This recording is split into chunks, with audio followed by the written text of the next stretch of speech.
एक ऐसी दुनिया जहां इंसानियत मिट चुकी है। इंसान अब इंसान नहीं रहे बल्कि भूखे दैत्य बन चुके हैं। कहानी शुरू होती है एक मिलिट्री बेस से जहां कुछ बच्चों को कैद करके रखा गया है। हर दिन उन्हें हथकड़ी लगाकर क्लास में लाया जाता। सैनिक उनके साथ ऐसा बर्ताव करते मानो वो कोई जंगली जानवर हो।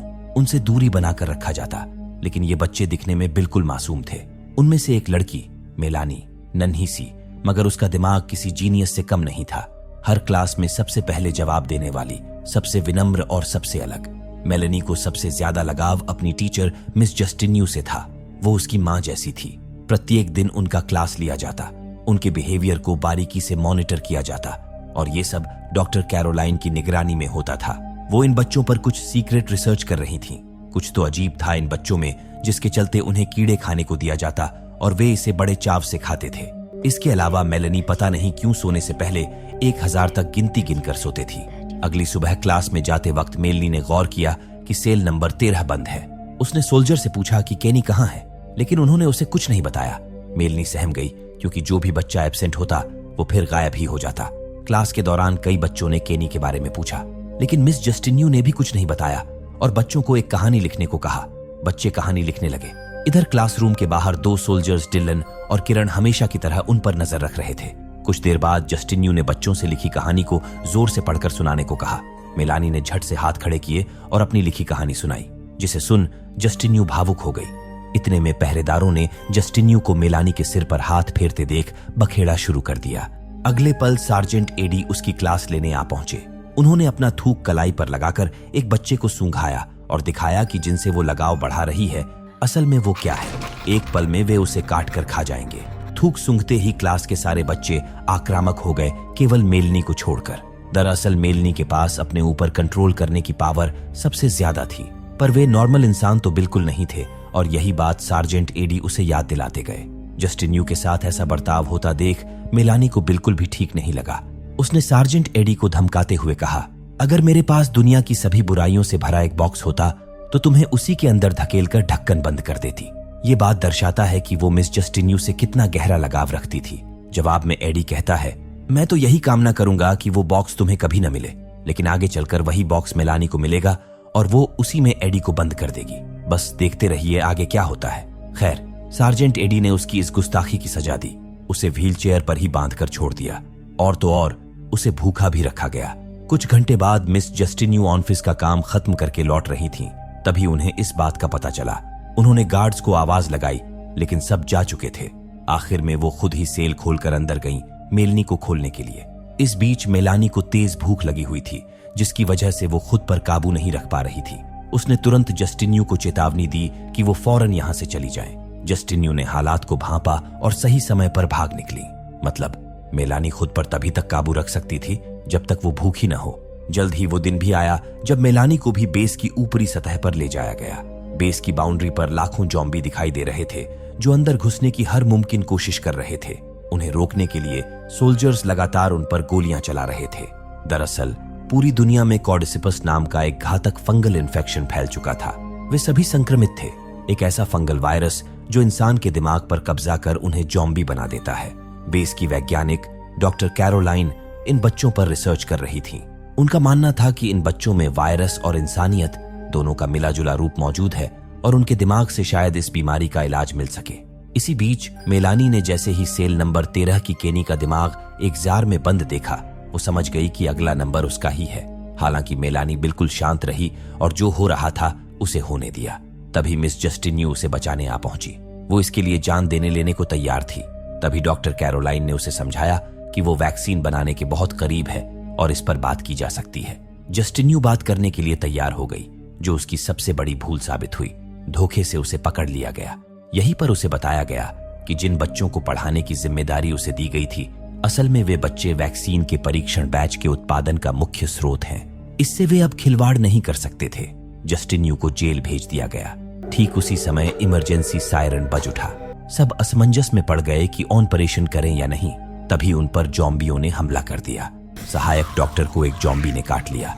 डॉक्टर कैरोलाइन ने फायर एक्सटिंग्विशर उठाया और ज़ॉम्बी का सिर फोड़ डाला। कुछ पर नुकीले शीशे से वार किया, जिससे उनकी खुद की हथेली भी लहूलुहान हो गई। तभी खून की गंध सूंघ उनकी सहायक डॉक्टर उन पर झपट पड़ी। कैरोलाइन वहां से भाग निकली। मेलनी अब भी स्ट्रेचर से बंधी हुई थी, लेकिन जॉम्बियों ने उस पर हमला नहीं किया क्योंकि उसके दिमाग में भी कॉर्डिसिप्स था। मतलब जॉम्बिज सिर्फ उन इंसानों पर हमला करते हैं जो अब तक संक्रमित नहीं हुए, ताकि उन्हें भी इन्फेक्ट करके वायरस फैला सके। किसी तरह मेलनी ने ओवन परेशन बेड से खुद को छुड़ाया और भाग निकली। बाहर हाहाकार मचा हुआ था। सोल्जर्स जॉम्बियों को रोकने में पूरी तरह नाकाम हो चुके थे। इसी अफरातफरी में मेलनी की नजर मिस जस्टिन्यू पर पड़ी, जिन्हें सोल्जर्स बंदूक के बट से पीट रहे थे। फिर क्या था, मेलनी उन पर कहर बनकर टूटी। उसने दोनों सोल्जर्स को काट लिया और उसी पल बेहोश होकर गिर पड़ी। दरअसल कुछ खाने के बाद उसके साथ ऐसा अक्सर होता था। कुछ पल बाद मिस जस्टिन्यू होश में आई और उसे गोद में उठाकर चल पड़ी, लेकिन इस अफरातफरी में उनका बच पाना नामुमकिन लग रहा था। हर तरफ जॉम्बियों का आतंक फैला हुआ था।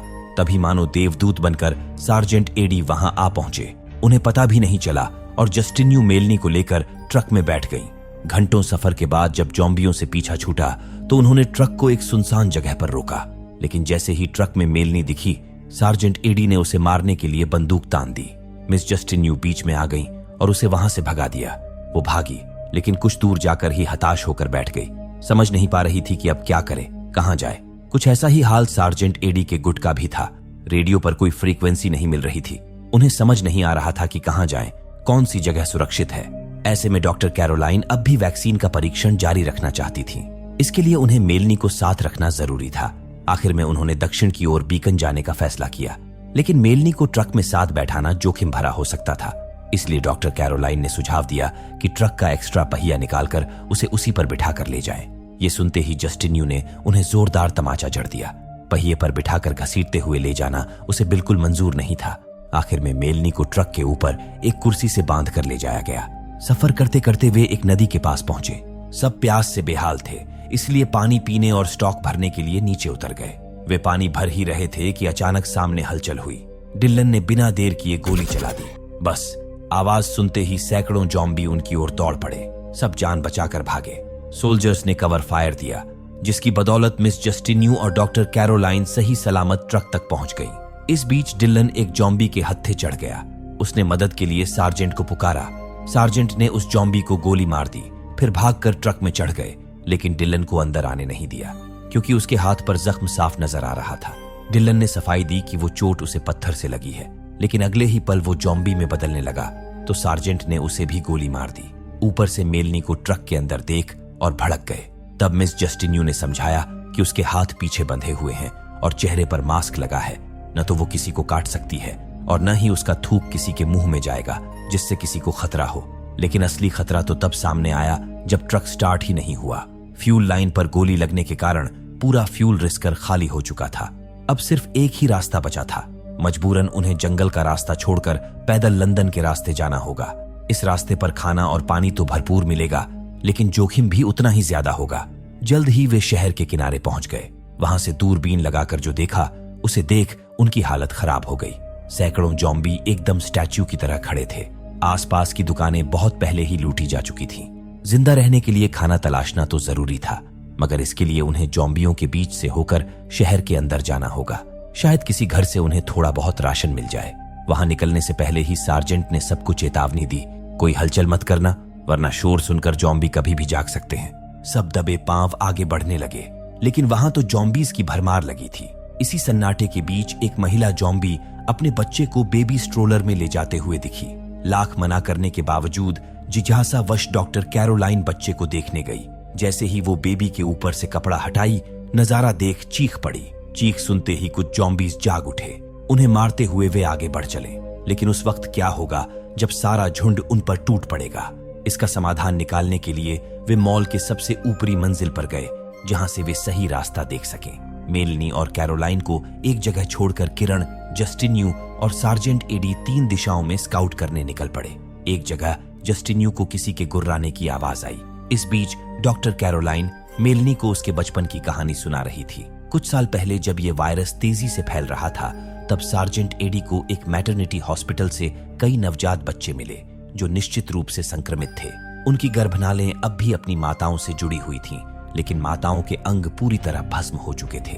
दरअसल वे बच्चे गर्भनाल के जरिए अपनी माताओं के अंगों का आहार लेकर खुद को जिंदा रख पाए थे। उन्होंने पेट के अंदर से खुद ही बाहर निकलने का रास्ता भी बना लिया था। और सबसे चौंकाने वाली बात, वे बच्चे अब भी सोचने समझने में सक्षम थे। कई मामलों में वे बिल्कुल असली इंसानों की तरह व्यवहार करते थे। उन्हीं बच्चों में से एक मेलनी भी थी। दूसरी तरफ आवाज का पीछा करते हुए जस्टिन्यू उस जगह पहुंची जहां पता चला कि एक जॉम्बी को लोहे की जंजीर से बांधा गया था। जस्टिन्यू ने उसे मारकर उसके दुखों से मुक्ति दिला दी। उधर धीरे धीरे डॉक्टर कैरोलाइन ने मेलनी को पूरा मामला समझा दिया। बच्चों का दिमाग खोलना उनकी मजबूरी थी। उन्होंने बताया कि वो वैक्सीन बनाकर मिस जस्टिन्यू और पूरे विश्व को बचाना चाहती है। तब जाकर मेलनी को एहसास हुआ कि अपनी जगह डॉक्टर कैरोलाइन भी सही है। शाम तक जस्टिन्यू वापस लौट आई, लेकिन मेलनी के भोजन का इंतजाम नहीं कर सकी। मेलनी को भूखा रखना उनके लिए खतरनाक हो सकता था। उधर किरण को एक फ्रिज से कुछ खाना और शराब मिली, जिससे उनका आज रात का गुजारा हो गया। सुबह उनकी मुश्किलें और बढ़ गईं। कल के हंगामे की वजह से और भी ज्यादा जॉम्बी बाहर आ चुके थे। यहाँ रुककर इंतजार करने से कुछ बदलने वाला नहीं था।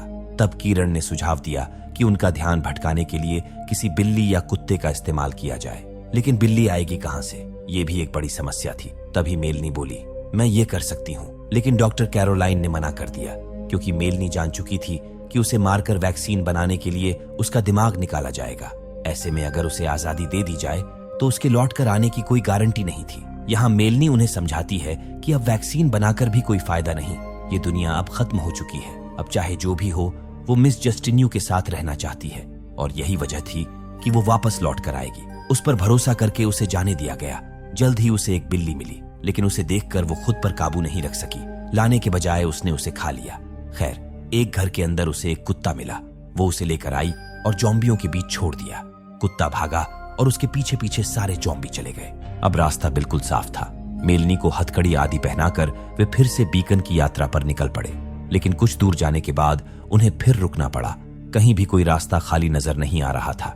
ऐसे में मेलनी फिर उनके काम आई। वो अपने साथ रेडियो लेकर गई और एक ऐसे रास्ते की तलाश की जहां जॉम्बी न के बराबर थे। वे वही रास्ता अपनाते हैं। पता चला उस रास्ते पर बहुत सारे मरे हुए जॉम्बी पड़े थे, लेकिन उनके दिमाग के कॉर्डिसेप्स खुद को बचाने के लिए पेड़ के तनों से पोषण ले रहे थे। और सबसे खतरनाक बात, उन पेड़ों के तनों में फल लग चुके थे। एक ऊंची बिल्डिंग पर तो ऐसे फलों की भरमार थी। शायद ये वही फल थे जिनके अंदर संक्रमण फैलाने वाले जीवाणु मौजूद होंगे। डॉक्टर कैरोलाइन जितना समझ पाई, ये संक्रमण का दूसरा चरण था, यानी वायरस अब अपने अगले रूप में और भी ज्यादा खतरनाक हो चुका था। अगर ये फल फटने लगे तो उनके बीज हवा में फैल जाएंगे और तब सिर्फ सांस लेने भर से लोग संक्रमित होने लगेंगे। यानी दुनिया का अंत अब बहुत करीब है। खैर, आगे चलकर उन्हें एक एडवांस ट्रक मिला। डॉक्टर कैरोलाइन कुछ साल पहले यहीं कार्यरत थीं, इसलिए उन्हें इस ट्रक के बारे में सब कुछ पता था। ट्रक के अंदर सोलर सिस्टम वगैरह सब मौजूद था और वो अब भी काम कर रहा था, लेकिन ट्रक स्टार्ट नहीं हो सका। तब सार्जेंट एडी ने रेडियो के जरिए बीकन बेस से संपर्क करने की कोशिश की, मगर उधर से कोई जवाब नहीं मिला। यानी ट्रक को ठीक करने के अलावा उनके पास कोई दूसरा रास्ता नहीं था। लेकिन सबसे पहले खाने की जरूरत थी, जिसकी तलाश में किरण गया। मेलनी भी भूख से बेहाल थी और वो कब आपा खो बैठे, इसका कोई भरोसा नहीं था। आखिरकार सार्जेंट एडी ने उसे भी जाने की इजाजत दे दी। वो भागी, एक कबूतर का शिकार किया और खा गई। उधर किरण एक घर में गया, फ्रीज चेक किया, लेकिन कुछ नहीं मिला। बाहर निकला तो एक अनजान लड़की ने उसे देख लिया। इधर तब तक सार्जेंट एडी और जस्टिन्यू ट्रक का इंजन ठीक कर चुके थे। बस सबके लौटने का इंतजार था ताकि वे एक साथ निकल सकें। इस बीच मेलनी एक ऐसी जगह पहुंची जहां उसके जैसे कई बच्चे थे। वो ठीक से एक शब्द भी बोलना नहीं जानते थे। उन्होंने अपनी अलग ही भाषा बना ली थी। तभी वो लड़की जिसने किरण को देखा था वहां पहुंची और सबको बता दिया। फिर क्या था, वे सब किरण का शिकार करने निकल पड़े। उधर डॉक्टर कैरोलाइन की हथेली का जख्म अब गंभीर हो चुका था। कटने से खून का जहर धीरे धीरे उनके शरीर में फैलता जा रहा था। उन्हें यकीन था कि अब वो ज्यादा दिन नहीं जिएंगी, लेकिन मरने से पहले वो वैक्सीन बनाना चाहती थीं, जिसके लिए मेलनी के दिमाग और रीढ़ की हड्डी की जरूरत थी। तभी मेलनी वापस आ गई। उसने बताया कि उसके जैसे और भी बच्चे हैं जिन्होंने शायद किरण को देख लिया है और अब वे उसे मारने वाले हैं। वहीं किरण भोजन की तलाश में भटक रहा था। तभी जमीन पर पड़े कुछ बॉक्स उसे मिले। उन बॉक्स को उठाते उठाते वह एक दुकान के सामने पहुंच गया, लेकिन अंदर घुसना आसान नहीं था। उसने तुरंत आर्मर और हथियार निकाले और किसी तरह अंदर प्रवेश कर गया। उधर सार्जेंट एडी ने रेडियो पर संपर्क करने की कोशिश की, लेकिन किरण रेडियो बाहर ही छोड़ गया था। जवाब न मिलने पर एडी उसे बचाने निकलने ही वाला था कि तभी रेडियो बज उठा। उधर से बीकन बेस का संदेश आ रहा था। एडी ने उन्हें अपनी स्थिति बताई। हम लंदन में हैं, नदी के उत्तर में, बीकन से 1 दिन की दूरी पर। तब बीकन की तरफ से सूचना मिली कि उनका डिफेंस सिस्टम पूरी तरह नष्ट हो चुका है। बस कुछ ही घंटों की बात है, ज़ॉम्बी बेस के अंदर घुसने वाले हैं। यानी जो आखिरी सुरक्षित ठिकाना बचा था वो भी अब चंद घंटों में खत्म होने वाला था। वहीं मेलनी किरण को बचाने जाने के लिए लगातार जिद कर रही थी। उसी पल जस्टिन्यू और एडी हथियार लेकर निकल पड़े। इधर किरण के हाथ खजाना लग चुका था, वहां सालों तक चलने लायक राशन भरा पड़ा था। तभी एक लड़की हाथ में चूहा लिए अचानक उसके सामने आ गई। किरण घबरा गया।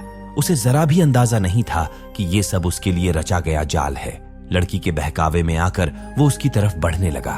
तभी 2 बच्चों ने दोनों तरफ से उसके घुटनों पर काट लिया। जख्मी होकर वो गिर पड़ा। ऊपर नीचे आगे पीछे हर तरफ से वे खूंखार बच्चे उसे घेर चुके थे।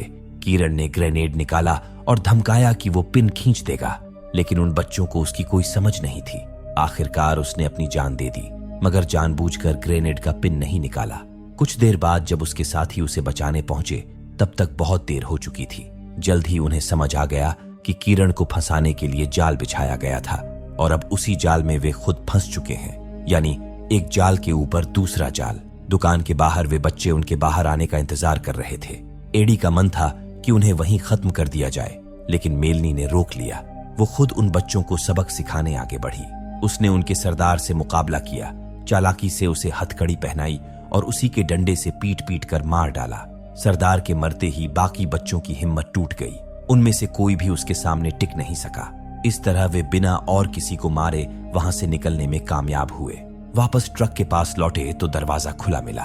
जल्दीबाजी में अंदर गए तो पता चला कि डॉक्टर कैरोलाइन ने वहां सी O2 गैस फैला रखी थी। क्षण भर में तीनों बेहोश हो गए।